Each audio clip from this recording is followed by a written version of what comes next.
Hey guys, welcome to movies inside. दोस्तों, क्या हो अगर आपके साथ भी ऐसा कुछ हो जाए, उस समय आप खुद को और अपने साथियों को कैसे जिंदा रखेंगे? तो चलिए जानते हैं इस पूरी एक्सप्लेनेशन में। कहानी के शुरू में हम 3 लोगों को देखते हैं जो कि एक प्लेन में बैठे अंटार्कटिका के ऊपर से जा रहे थे।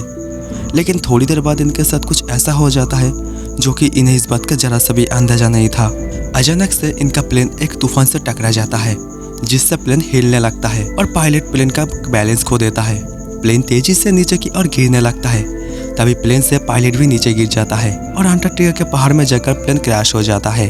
चारों तरफ बर्फ के सिवा कुछ नहीं था। लेकिन तभी फू की आँख खुलती है, जो कि उसे ज्यादा कुछ नहीं हुआ था। वो सबसे पहले अपने प्लेन में जाते हैं ताकि अपने साथियों को बचा सके। वो नताशा को देखते हैं जो कि बुरी हालत में था। सीट बेल्ट होने की वजह से वो इधर उधर नहीं गिरा और उसकी मुंह से ब्लड आ रहा था और उससे बाहर ले आते हैं। अब वो जिंक के पास आते हैं। उसकी पैर प्लेन की डोर के नीचे फंसा हुआ था।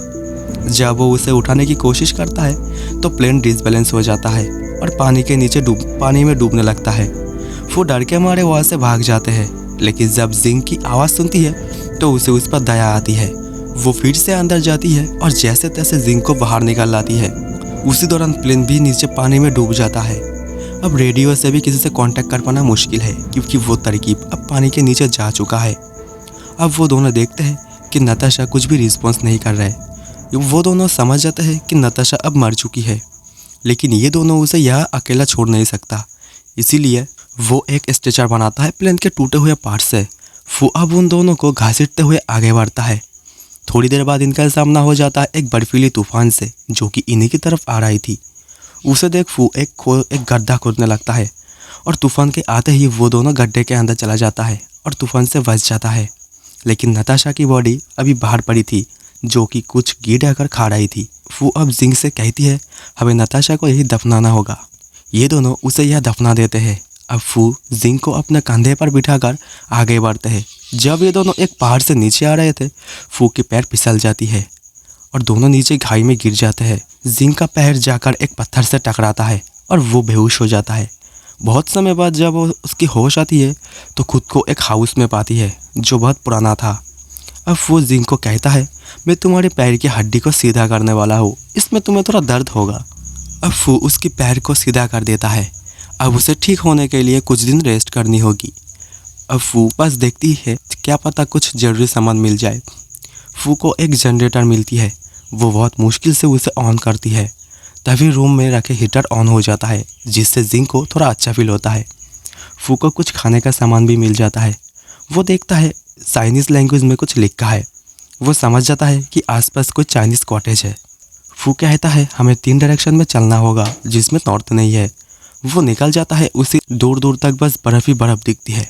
ऐसे 2 दिन बीत जाते हैं, लेकिन कुछ भी उनके हाथ नहीं आता। अब वो लौट कर चला आता है और जिंक को एक झूठी उम्मीद देती है। वो कहता है मैंने वहाँ पर कुछ तो देखा, चलो कम से कम एक झूठी उम्मीद के सारे लोग जिंदा तो है। दूसरे दिन जब वो फिर से निकलता है तो उसका सामना एक आइस बर्फ से होता है, जो कि वो उसके अंदर दबने ही वाला था।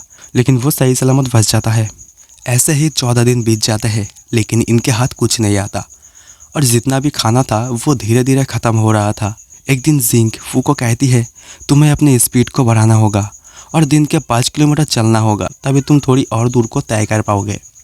अगले दिन फू खाना खा के और जिंक को खिलाकर निकल जाता है। इनके पास अब खाना ख़त्म होने ही वाला था, इसीलिए फू एक मछली पकड़ने की टूल बनाता है, जिससे कुछ मछली को पकड़ने की कोशिश करता है और लकीली एक मछली को भी पकड़ लेते हैं। वो वापस आ रहा था तो पैर फिसल कर एक बड़े खाई में गिर जाता है। जब अपने चारों ओर देखता है वो घबरा जाते हैं, क्योंकि यहाँ से निकलने के लिए उसे कोई रास्ते नहीं दिख रही थी। उसे यह 2 दिन बीत जाते हैं। उधर जिंक भूखे पेट ही उसके इंतजार में है। वो सोचने लगते हैं आखिर में वो अब तक आया क्यों नहीं। जिंक हिम्मत करके खुद उठकर जनरेटर को चालू करने की कोशिश करता है, लेकिन वो कामयाब नहीं होता। उधर फू को एक जगह छोटे से होल दिखती है, जिसके सहारे वो ऊपर चढ़ना शुरू कर देता है। वो पहाड़ और बर्फ को चीरती हुई ऊपर आ जाती है।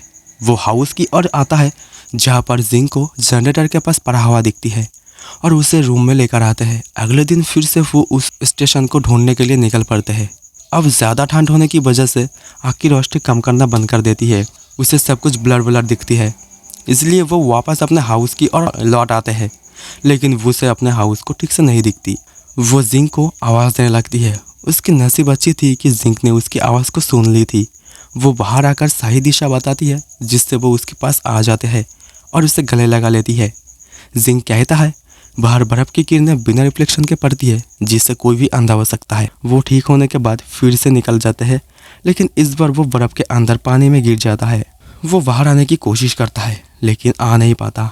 तभी कुछ पेंगुइन को देखता है जो एक रास्ते से ऊपर आ रही थी। वो उसे रास्ते से ऊपर आ जाती है। अब उसकी खून जम चुकी थी।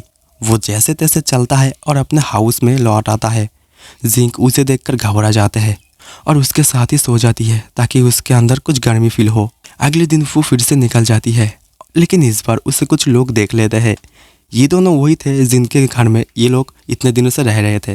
वो उन चारों को लेकर जिंक को बचाने के जाते हैं, लेकिन तभी बर्फ की तूफान आती है जिससे वो हाउस पूरा बिखर जाता है। इन्हें लगता है कि जिंक अब मर चुका है। वो रोते रोते बेहोश हो जाता है। जब उसकी आँख खुलती है तो उसे जिंक की सर्वाइवल बुक मिलती है। बुक को पढ़ते हुए उसे ख्याल आता है जिंक इतनी आसानी से मरने वाला नहीं है। वो उसे बचाने के लिए निकल पड़ता है। वहाँ जाके उसे एक गड्ढा दिखती है और वो जाके देखता है गड्ढे में जिंक लेटी हुई है और जिंक खुद को तूफान से बचा लिया था। और फू उसे सीने से लगा लेती है। तभी हम आसमान में अरोरा लाइट को देखते हैं, जिसे देखकर फू और जिंक बहुत खुश होते हैं। दोस्तों, मुसीबत जितनी भी आए, अगर आप डटकर उसके सामना करो तो एक दिन न एक दिन जरूर आप सफल होंगे। फू शुरू से ही मुसीबत से लड़ता रहा था। हर पल मुसीबत उसे टक्कर मार रही थी। आखिर में वो खुद को और जिंक को बचा लेती है। दोस्तों, ये कहानी बहुत दर्दनाक था। तो ये एक्सप्लेनेशन आपको कैसी लगी कमेंट करके ज़रूर बताना। तो चलिए मिलते हैं किसी नेक्स्ट वीडियो में। तब तक के लिए बाय बाय।